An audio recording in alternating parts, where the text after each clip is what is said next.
ఏమిటండి ఆ దండేమిటి? గోదావరి, సాధారణంగా ఉద్యోగం నుంచి రిటైర్ అయ్యి ఏకంగా ఇంటికి వచ్చేసే సందర్భంలో ఇలా దండలు అవి వేసి సాగనంపుతారు గోదావరి. రిటైర్ అయ్యారా? 55 ఏళ్ళకి కదండి రిటైర్మెంట్ ఇస్తారు. వాళ్ళెవరు ఇవ్వడానికి? నేనే రిటైర్ అయిపోయాను. దాని పేరేమిటో తెలుసా? Voluntary retirement. కన్న కొడుకే అప్పు తీసుకున్న 18,000 రూపాయలు వడ్డీతో సహా లెక్క కట్టి అక్కడ పెట్టరా అప్పల నరసయ్య అన్నాడు గోదావరి. నన్ను నమ్మి అంత డబ్బు అప్పవరిస్తారా? నాకున్న ఒకే ఒక్క మార్గం నా ప్రావిడెంట్ ఫండ్ గ్రాట్యుటీ. అది కూడా నేను రిటైర్ అయిన తర్వాతే ఇస్తామన్నారు. సరే రిటైర్ చేసేయండి రా అన్నాను. 2 ఏళ్ల సర్వీస్ పోతుంది కదండి. 53 సంవత్సరాలుగా అతి భద్రంగా కాపాడుకుంటున్న నా పరువు పోయింది. 33 సంవత్సరాలుగా ఈ బుధం మీద ఎత్తుకు పెంచిన నా కొడుకు పోయాడు. 2 సంవత్సరాలు సర్వీస్ పోతే కొంపలిపోతుందా? పోతే పోనివే.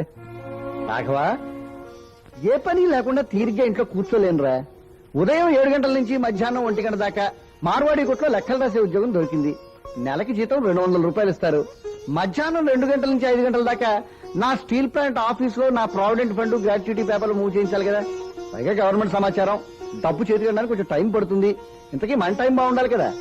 రాత్రి 9 గంటల నుంచి తెల్లవారుజామున 5 గంటల దాకా దశపల్లా కాలనీలో నైట్ వాచ్మెన్ ఉద్యోగం దొరికింది.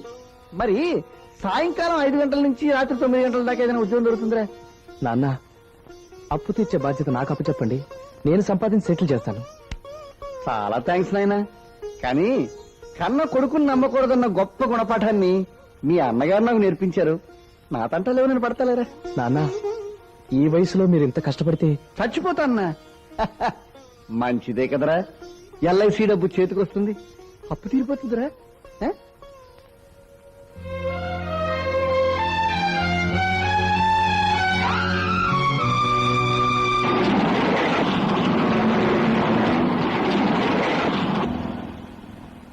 మరో 4-5 నెలలు ఉండొచ్చు కదా. వస్తున్నాను ఒక టెలిగ్రామ్ తో పాటు వచ్చి దిగిపోయావు. అత్తయ్య కదండి, బాగా పుట్టగానే వచ్చామన్నారు. అవును, అత్తయ్య మామయ్య ఎలా ఉన్నారండి? ఈ మధ్య నాకు ఉత్తరమే రాయలేదు. మీ ఉత్తరాల్లో కూడా వాళ్ళ సంగతులు ఏమీ లేవు. ఇంటికి వెళ్ళాక మాట్లాడుకున్నాం. సరోజిని వసంత ఎలా ఉన్నారండి? ఏదైనా విశేషమా? అదేనండి, నీళ్లు పోసుకున్నారా అని. ఇంటికి వెళ్ళాక మాట్లాడుకున్నాం. ఏమంటే మన ఖాళీ చదువు ఎలా ఉంది? ఈసారైనా పాస్ అవుతాడా? ఇంటికి వెళ్ళాక మాట్లాడుకుందాం అన్నానా? ఏమండి, మీ తమ్ముడు రాఘవ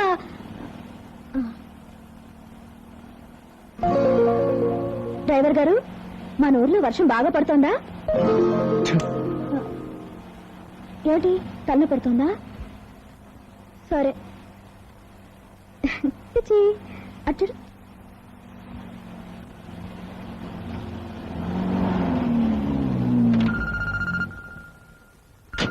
అమ్ము, 25 రూపాయలు 80 పైసలు. చచ్చి నాన్న, మన ఇల్లు వచ్చేట్లా. తాతగారిని నాన్నమని చూద్దామా? నిన్ను ఎత్తుకుని వదిలి పెట్టిండ్రా. తొందరగా దిగు, తర్వాత కొడుకుతో ముద్దుగా మాట్లాడుకుందు. కానీ నువ్వు దిగలోగా మీటర్లో 20 పైసలు చటుక్కం పడిపోతుంది. విన్నావా? నువ్వు కూడా నేర్చుకో.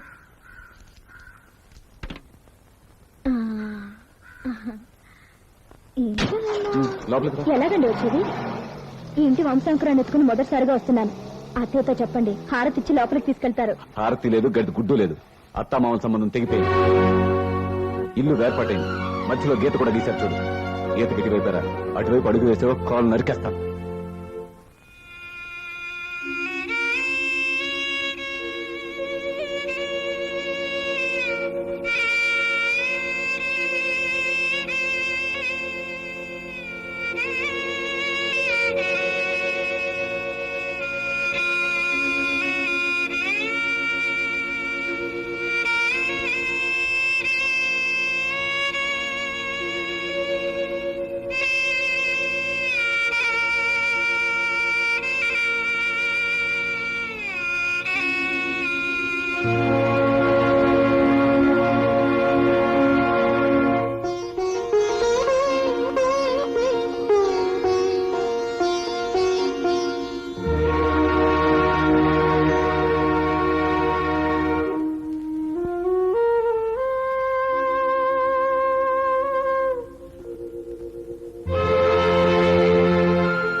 పెళ్లి కోసం ఆఫీసులో అప్పు చేసి నేను మీకు ఇచ్చిన 18,000 రూపాయల రొక్కం వడ్డీతో సహా లెక్క కట్టి అక్కడ పెట్టండి.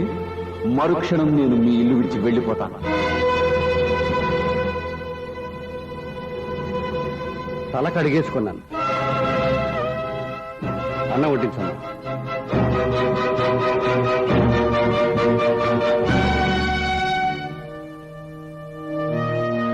ఏయ్, ఏమిటి ఇక్కడే నిలబడిపోయావు? మన వాటా ఇటువైపు ఉంది. రా లోపలికి.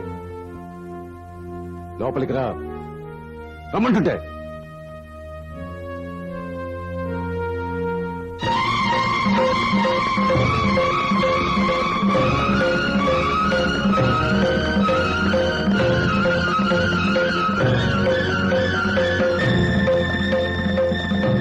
ఇది జరిగింది. ఎలాగో తంటాలు పడి ఈ దరిద్రాన్ని వదిలించుకున్నాను. ఇప్పుడు మళ్ళీ నువ్వు వాళ్ళతో కలిసిమెలిసి ఉండే ప్రయత్నం చేశావో నీ రక్తం కళ్ళ చూస్తాను. అండర్స్టాండ్? ఆఫీస్లో నాకు యాక్టింగ్ ఉంది. రాత్రి కొంచెం ఆలస్యంగా వస్తాను. ఏయ్, నవ్వవే. వస్తాను.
బిడ్డ ఏడుపు కూడా వినిపించుకోకుండా ఆడదానికి ఇంత ముద్దు నిద్ర ఏమిటి?